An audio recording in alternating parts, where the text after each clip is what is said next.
சப்பாத்தி, புரோட்டா, தோசைக்கு வேறு லெவலுங்க. செம்ம டேஸ்ட்டுங்க. நீங்களும் ட்ரை பண்ணி பாருங்கள். Nayanthara favourite Japan chicken recipe எப்படி செய்கிறதுன்னு பார்க்க போகிறோம். 3 ஸ்பூன் கடலை மாவு, 3 ஸ்பூன் மைதா மாவு ரெண்டையும் சேர்த்து ஒன்றா மிக்ஸ் பண்ணிக்கோங்க.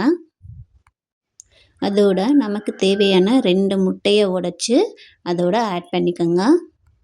இப்போ நம்ம 1 ஸ்பூன் இஞ்சி பூண்டு பேஸ்ட்டு சேர்த்துக்கலாம். இப்போ நாம் கொஞ்சமாக கல் உப்பு சேர்த்துக்குவோம். அதோட கொஞ்சம் கொஞ்சமாக தண்ணியை ஊற்றி மாவை நல்லா கரைக்கணுமுங்க. கட்டி இல்லாமல் நைஸாக மாவை கரைச்சி கொண்டு வரணும். எப்போதுமே தண்ணி கொஞ்சமாக தாங்க ஊற்றணும். இப்போ பாருங்கள் மாவு எப்படி கரைச்சி கொண்டு வந்திருக்குன்னா இந்த அளவுக்கு தாங்க மாவு இருக்கணும்.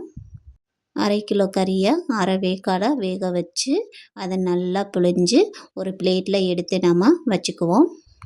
இப்போ நம்ம கரைச்ச மாவோட அந்த கறியை சேர்த்து மிக்ஸ் பண்ணிக்குவோங்க. இப்போ நாம் கடாயை வச்சு அதில் 6 லிட்ரு எண்ணெயை ஊற்றி நல்லா காய விடணுங்க. நல்லா காஞ்ச எண்ணெயில் நம்ம கறியை அதில் ஆட் பண்ணுவோம். அந்த கறி ஒன்றா போட்டு நல்லா சிகப்பாகிற முடிய எடுத்து அதை வடிகட்டி ஒரு பிளேட்டில் எடுத்து வச்சுக்கணுங்க. இப்போ கொஞ்சமாக நெய் கொஞ்சம் கடலை எண்ணெய் கொஞ்சம் ரெண்டையும் சேர்த்து நல்லா காய விடணுங்க. எண்ணெய் காஞ்சதுக்கப்புறம் நாம் நறுக்கி வச்ச வெங்காயத்தை அதோடு சேர்த்து போட்டுக்கலாம். இப்போது கொடை மிளகா கொஞ்சம் சேர்த்துக்குவோம்.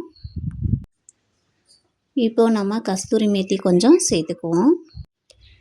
இப்போ நாம் நல்லா வதங்கினதுக்கப்புறம் கறியை பொரிச்சு வச்ச கறியை சேர்த்து நல்லா கிண்டி விடுவோம்.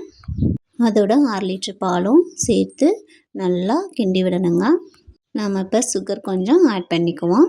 சுகர் ஆட் பண்ணதுக்கப்புறம் நல்லா கிண்டி விட்டு அதோடு 1 ஸ்பூனு ஒயிட் பெப்பரு நம்ம சேர்த்துக்கலாம். இப்போ நல்லா அடிப்பிடிக்காமல் கிண்டி விடுவாங்க. இப்போ மல்லி இலை மேலால் தூவிக்கலாம். சாப்பிட்டு பார்த்து அவ்வளோ டேஸ்ட்டுங்க.